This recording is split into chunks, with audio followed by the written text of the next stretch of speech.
Hello, my name is Reverend Dr. May Elise Cannon. Today is Tuesday, August 6th. Today is day 305 since October 7th.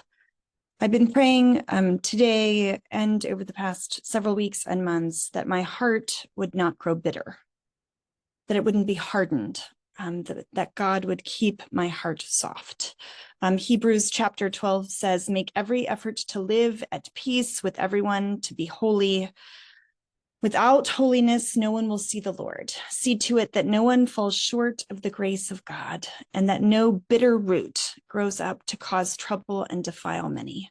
I'm praying for the grace of God within me, that my heart would not grow bitter, warped by the anger that I feel like is all consuming, that my heart would be broken, soft, that a bitter root would not grow up, but that instead I might allow God to work within me, to be transformed by his love and his justice. And that's my prayer as I share this news each and every day, that as we hear about the brokenness in Gaza, the devastation that's happening there, the death tolls, the brokenness in the Middle East and the world, that anger might compel us and motivate us, but that bitterness would not take root. So this morning, we were talking to our staff at Churches for Middle East Peace in Jerusalem, and we've been hearing that in the last 24 to 48 hours, that at any moment, Iran might attack Israel.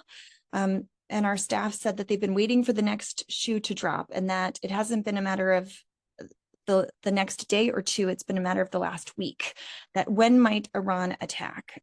As of about 5 p.m. today, Eastern Time, Tuesday, August 6th, the world waits. And all the while, the Associated Press reported today the Palestinian militant group Hamas announced today that Yahya Sinwar, the top official in Gaza, the mastermind behind October 7th and those attacks, has been named as Hamas's new leader. He is a hardliner. This was a defiant move by Hamas. Their political leader, Ismail Haniyeh, was killed in Iran last week in a presumed Israeli strike. Sinwar, believed to be hiding in Gaza, has been essentially leading the military wing from Gaza. The Associated Press reported today that the choice of Sinwar, who's a secretive figure, a hardliner, he's close to Iran. This was a defiant step. He's at the top of Israel's kill list. And as Israel seeks to destroy Hamas and its leadership after the October 7th attacks that killed nearly 1,200 people in southern Israel and took 250 people hostage. The Israeli military chief spokesperson responded to this announcement and said that Israel remains committed to killing Yahya Sinwar in response to this news about his election as the leader of Hamas's political bureau. He said there's only one place for Yahya Sinwar, and it is beside Mohammed Diaf and the rest of the October 7th terrorists. Hagari, the admiral, said in an interview with the Saudi News that Israel said it killed Diaf, the head of Hamas's military wing, in a huge strike in South Gaza last month. Hamas has not yet confirmed Diaf's death. Today, at least 19 people, including 6 Israeli soldiers, were wounded in North Israel on Tuesday after Lebanon's Hezbollah militants launched drone attacks. According to emergency officials, most of the people were hurt by what was believed to be an Israeli interceptor rocket that missed and hit the ground. Israel and Hezbollah have exchanged nearly daily strikes for the past 10 months as the war and decimation has continued in Gaza. Saudi news reports that an IDF drone struck a southern Lebanon village and killed 5 people today, including Amin Badir al-Din, the nephew of the Hezbollah senior member Mustafa Badir al-Din, who was assassinated in 2016 and was accused of murdering the former Lebanese Prime Minister Rafik Hariri in 2005. The Hezbollah-affiliated Al-Ma'adin news reported that the IDF struck the village of Qaim today. The Israeli army confirmed the death of the only person who was still missing from the October 7th attacks. The army officially informed the family of Bilha known that she was not alive after the Committee of Health Experts, IDF, and police, and Israel's chief rabbi had determined that she was actually murdered on October 7th. President Biden and Egypt's President El-Sisi spoke about the final stage of negotiations today, about their hopes of calming tensions in the Middle East through a ceasefire and a hostage release deal. The White House put out a statement today saying that negotiations have reached the final stages and that Biden and El-Sisi agreed on the urgency of bringing the process to a closure as soon as possible. And in Gaza today, an Israeli airstrike on a house in central Gaza killed 3 and injured 20 others. 3 Palestinian men were killed and 20 others were injured late this afternoon in that airstrike. Hezbollah's leader, Nasrallah, vowed today to retaliate against Israel's airstrike last week in Beirut. Nasrallah is Hezbollah's, chief, and he said no matter what the consequences are, he said that Hezbollah could act unilaterally or in unity with its allies that are called the Axis of Resistance. That includes Iran, its proxies in Iraq, Yemen, and Syria. Tensions have been rising since last Wednesday, the attacks that killed Hezbollah's top commander Fouad Shakur in Beirut and Hamas's political leader Ismail Haniyeh. Nasrallah said the Israelis chose escalation by carrying out these assassinations. He said Hezbollah will not be silent regarding the Beirut airstrike. Israel has been on high alert since those attacks, and he said that making Israel wait is part of the punishment.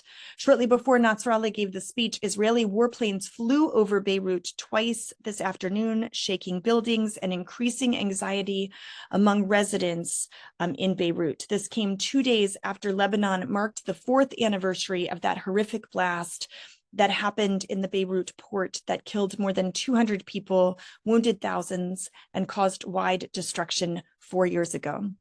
Iran started mobilizing missile launchers and conducting military drills in recent days, according to the Wall Street Journal, who said that Iran's reprisal for the killing of the Hamas Politburo chief Haniyeh and their capital Tehran could happen in the next few days.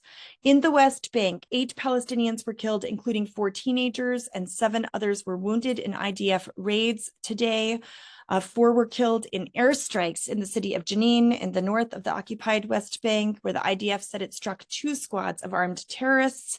That's according to Haaretz. The Palestinian Health Ministry said 4 people, including 18-year-old Ahmad Hussam al-Sadi, were killed in an airstrike on a vehicle in the city. Another 4 were killed by Israeli forces in the town of Aqaba earlier on Tuesday, according to the ministry. Locals told Haaretz that al-Sadi was unarmed, with one family member saying he was on his way to join rescue teams in the Jenin refugee camp, its eastern neighborhood, before he was hit.